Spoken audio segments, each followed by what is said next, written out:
I do believe in one thing, and I do believe this. I believe it. I believe it. I believe it. Because to me, the key to any motivation is simply one's belief. I believe, and it's not a boast, it's not a prediction, and I hope it doesn't come off as something that may sound arrogant. I do believe that one day, and it's going to be maybe in some late night in June, okay? I do believe it's going to be here in this arena.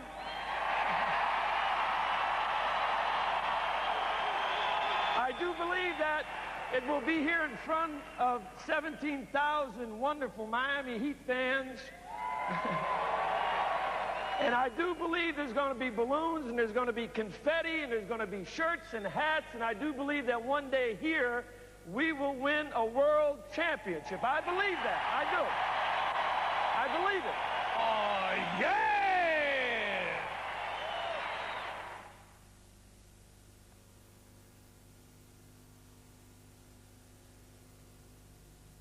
I also want to talk a little bit about somebody who is very dear to him that I just had a personal experience with out there. I was a little bit nervous, you know, when I saw this audience jumping up and down, and I said to myself, should I go out there and actually dance? I was going to try to do the moonwalk or something, you know, and I said, I'll just try to keep it to a mashed potato or something like that. But I was out here, and I was in a room. I was trying to find a little room to collect my thoughts before I came out here, and I heard all the energy.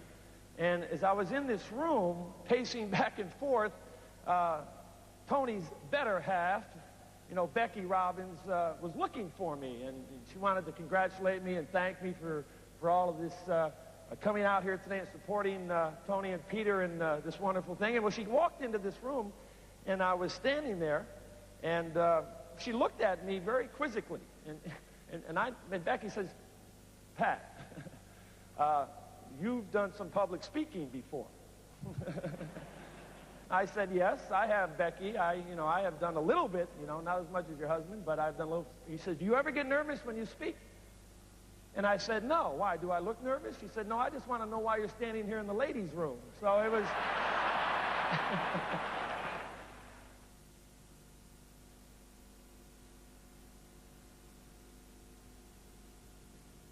As our mission, and everybody has to have some kind of mission or a vision or a philosophy, whatever it is that you want to call it. To me, a mission, okay, a mission is simply an image. It's an image of a desired state that you want to get to.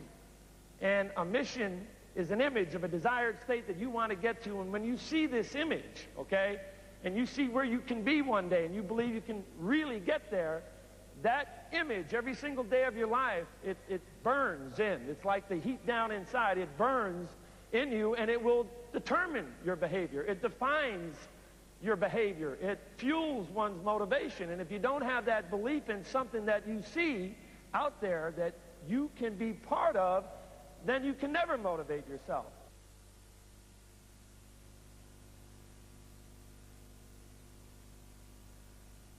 It all starts. It really starts, you know, back when I was about 9 years old.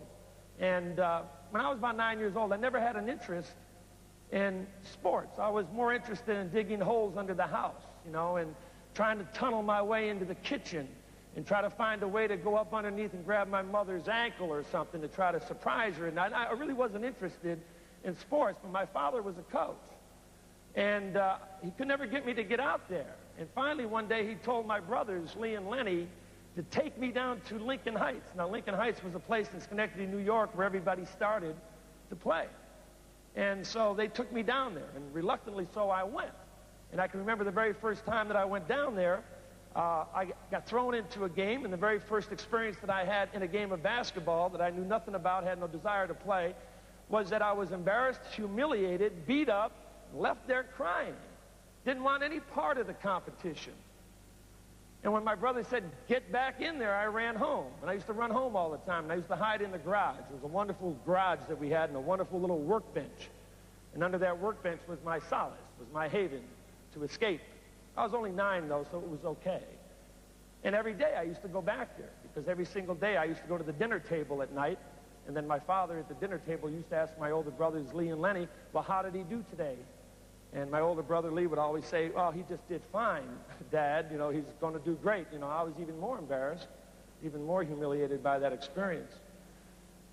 And one day I can remember I ran home, hid in the garage, and could never even come to the dinner table. And I do remember this, and it's like etched in my mind, and I think these are the voices, or one of the voices, and I've had 16 coaches in my life, and I've had people who have influenced me like Tony Robbins and many, many others in what you can do with your life. And I just remember this image, the image of my father walking out of the kitchen door, and I can remember it was night, and the house was lit, but it was black, and I can only see his silhouette. And as he was walking towards me, you talk about fear. You know, here comes Dad, you know, and I have been a failure, and I have been humiliated, and I don't want to compete, and I don't want to do anything with sports. And he's walking to me, and I can remember as he walked across the garage, and he came over to where I was underneath the workbench, and I can remember him reaching down with his hand, and I can remember him grabbing me by the shirt and picking me up and brushing me off and pushing me into the house. And it was okay. And as I walked into the house and I was sitting down at the dinner table and he was at the head of the table and it was silent, you know, because my dad was a disciplinarian. You know, he was a guy that was tough and he was hard and he made it hard, and that's okay. There's nothing wrong with making it hard, because you know what? Winning is hard. Getting ahead is hard. Life is hard. It's hard. And so sometimes when people make it hard on you, you have a hard time dealing with that. You don't understand why they try to make it hard, because it is hard. And I can remember my older brother finally breaking the silence and standing up and looking my father in the eye and saying, Dad, why do you make us take him down there? He doesn't want to be there. He's too young. Let him keep digging holes underneath the house. You know, he'll have his time. Why do you make us take him down there? And my father stood up, and it's in my mind, and it's a voice that I hear all the time. And he said, Lee, I want you to take him down there because I want you to teach him not to be afraid. Not to be afraid about competition, about the quiet storms in our life, about people who constantly sit in silent frustration and are always crying out and looking for support but can't find the support. Because there are a lot of people in your life, like my father, who knew at that point is that there's nobody who is going to help him then. You see, somewhere you've got to step forward. I want you to take him down there, Lee, because I want you to teach him not to be afraid, that competition brings out the very best and the very worst. And it's time for him to learn that. And I went back. And it was a wonderful experience for me. You know, and after 2 or 3 weeks, I had one of the greatest breakthroughs that I ever had in my life. I got to send another 9-year-old boy home to his garage crying, you know? I mean, that's what it's about.